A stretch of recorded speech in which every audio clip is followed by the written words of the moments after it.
O Omegle tá morto.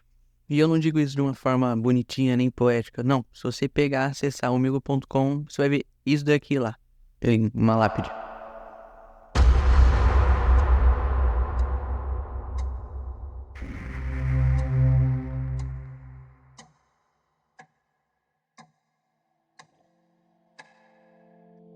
Com certeza você já ouviu falar desse sitezinho azul e laranja aqui, mas caso você viva numa caverna e não conheça o Omegle, esse site se resume a basicamente uma coisa: conversar com estranhos.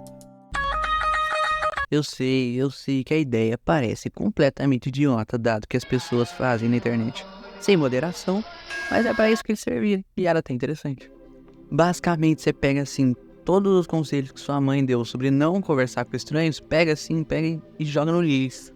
Daí você acessa o site e conversa com estranhos. Mesmo sendo uma ideia meio estúpida, era meio incrível pensar que em 2009, na internet, tinha um site desse. Era 2009, olha o computador de 2009. Era até meio encantador você pensar que você podia só abrir um site, conversar com o estranho, socializar um pouquinho, treinar uma nova língua ou só espantar a solidão que aparece de vez em quando.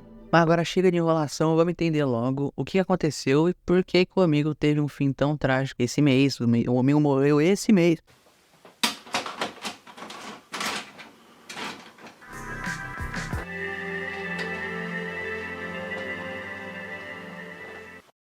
O ano era 2009. Você tinha o Windows XP no PC de todo mundo, o Minecraft ameaçando de vender. A gente tinha um Nokia tijolão no bolso de todos os brasileiros. E tava tudo ótimo, a alegria tava no ar. Até pro nosso amigão aqui, esse homem aqui, Life K. Brooks. Que nessa altura do campeonato eu vou chamar só de Life porque não tem condições, né? Nosso Tenebroso tinha 18 anos. E ele era uma pessoa reclusa. Ele sabia que se ele conversasse com alguém no mundo real que ele não conhecia, ele arriscaria seu corpo físico pra isso. Pode parecer um pensamento muito estranho, quer dizer, nem tão estranho, mas é um pensamento estranho e tem um motivo pra isso. O trauma vem de uma coisa que eu não posso nem falar aqui, porque senão derruba o vídeo. Então eu vou só citar aqui. Se você quiser saber de verdade o que foi isso, digita aí no seu googleamigo.com e leia a carta que tem lá por inteiro, e lá vai estar explicando o crime que ele sofreu. Mas eu não vou falar aqui porque senão esse trauma de infância do Life foi o principal motivo para ele ter criado o Omegle, já que, segundo ele mesmo, abre aspas, o Omegle foi criado como um refúgio para você interagir com pessoas novas sem que elas machuquem você. Afinal, ninguém pode te machucar através de uma tela. E ele estava errado. Nossa, ele estava errado. Uma analogia boa para entender mais ou menos o que era o Omegle é pensar que se a internet fosse uma cidade, as casas seriam os computadores e as estradas seriam o Omegle. Quer dizer, as estradas na realidade seriam o WhatsApp, né? O Life criou o Omegle sozinho, ou seja, não tinha muita segurança no site, né?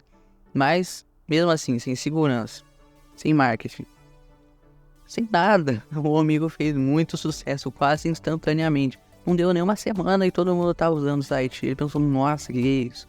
Aparentemente, em 2009, no ápice da tecnologia, era uma coisa inovadora esse tipo de site. Não tinha 300 milhões de cópias do Omegle antes do Omegle. Então ele foi o primeiro e deu uma revolucionada legal. Aqui o Life, ele errou feio, ele errou feio. Por causa desse trauma, ele pensou que uma forma de proteger o usuário médio de pessoas mal intencionadas seria deixar todo mundo anônimo eletronicamente. Ou seja, é impossível descobrir o IP de um computador só pelo Omegle. É impossível saber quem é, a não ser que você mostre seu RG na tela. Péssima ideia. Pro Life isso era uma ideia boa. E ele pensou, assim eu protejo as pessoas que seriam os alvos de quem tá atacando, já que a pessoa não vai saber nada sobre o alvo, tem como atacar. Perfeito. Não.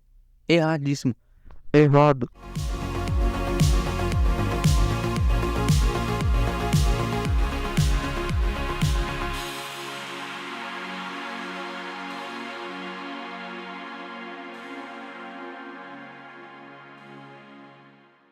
Obviamente, o tiro saiu pela culatra e o Life só arregaçou com o site dele. Aqui o amigo começou a entrar nos seus anos de ouro. Ele começou a subir a popularidade, mas o site não gerava receita. Das últimas vezes que você entrou no amigo, você viu uma propaganda lá? Provavelmente sim, porque o site estava falhando.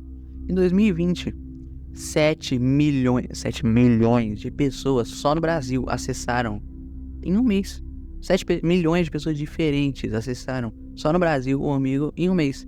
E o site não estava gerando receita, não estava sustentável manter. Além do problema do dinheiro, a gente tem que pensar, tá, não tem segurança quase nenhuma, não tem moderação, perfeito. Quanto mais gente entra nesse lugar, maior é a chance de alguma coisa estar errado. Aqui a gente chega no momento que o site tomou um dos seus mais duros golpes. Acusações de abuso e rodearam a plataforma. Uma vez que todo mundo já sabia que isso iria acontecer em algum momento por causa da falta de moderação, mas ninguém sabia que ia acontecer de uma maneira tão rápida e tão intensa, de forma que o Omegle fosse virar um meme. O fato de você acessar esse site aqui ia ser praticamente certo que você encontrasse alguma coisa estranha. E não é brincadeira. Olha aqui. E lembra que eu disse que o site deixava todos os usuários digitalmente anônimos?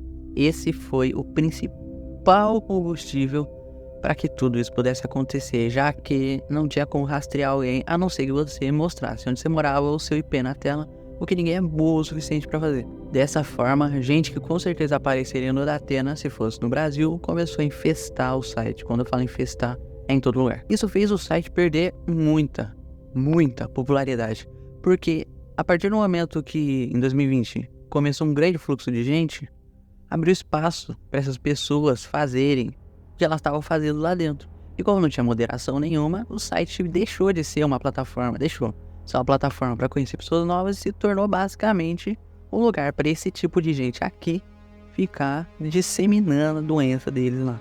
Isso fez o Life ter que investir em segurança, já que site sem moderação não se sustenta, jeito de postura aqui. Já que site sem moderação não se sustenta e não estava se sustentando, amigo. Chegou uma época que ele teve que contratar moderadores, criar até uma IA que identificava as coisas que estavam acontecendo na conversa. Sim, IA igual a inteligência artificial, já que você mora numa caverna.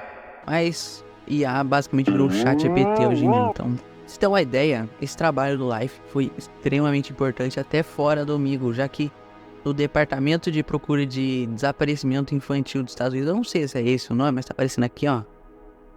Ajudou a prender alguns bandidos que, por alguma burrice, acessaram o Omegle. Sim, no banco de dados dava pra saber quem acessou. E os caras cometeram um crime e acessaram o Omegle. Como pode? Como pode? Isso aí aparentemente revitalizou o Omegle. Por quê? Agora não tinha mais. Quer dizer, tinha sim, mas não tanto quanto antes. Gente desse tipo. E combinado com a propaganda que o Life começou a investir, o site voltou a ficar cheio de gente. Só que isso não foi o suficiente para segurar a onda que o Omegle ia tomar depois.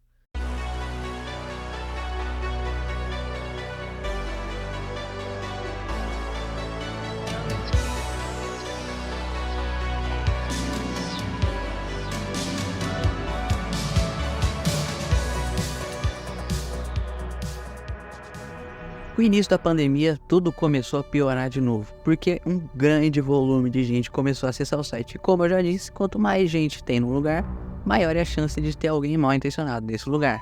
E o Omegle não deu conta, as políticas de segurança não aguentaram e o Omegle, é mais baixo do que eles jamais foi. Mais e mais ações judiciais, a.k.a. processos, se acumulavam no setor de advocacia do Omegle. E lembra que eu disse que o Omegle não gerava receita? Ele passou a ter alguns anunciantes, só que não foi o suficiente, porque era mais gasto resolvendo o problema do que arrecadação com a propaganda. Isso é insustentável. Esse problema sugou dinheiro e energia do criador de uma forma que chegou um momento que já era tarde demais para o site e em 2023 o Omegle morreu. A vida do Life começou a se tornar somente o Omegle e ele não aguentava mais. Ele estava cansado, o site já não se pagava mais e era impossível continuar.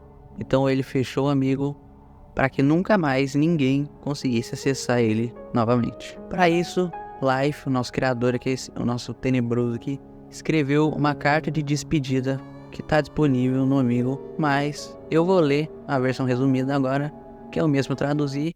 Palmas para mim, muito obrigado, para entender um pouco. Vamos lá, abre aspas. Fiz o melhor para resistir aos ataques. Infelizmente, o que é certo nem sempre prevalece. Por mais que eu desejasse que as circunstâncias fossem diferentes, o estresse e os custos dessa luta são simplesmente demais. Se algo tão simples como conhecer pessoas aleatórias é proibido, o que vem a seguir? A batalha pelo amigo foi perdida, mas a guerra contra o crime na internet continua. Do fundo do coração, obrigado a todos que usaram o amigo para fins positivos. Sinto muito por não poder continuar a lutar por vocês. Atenciosamente, Life K. Brooks, fundador do Amigo.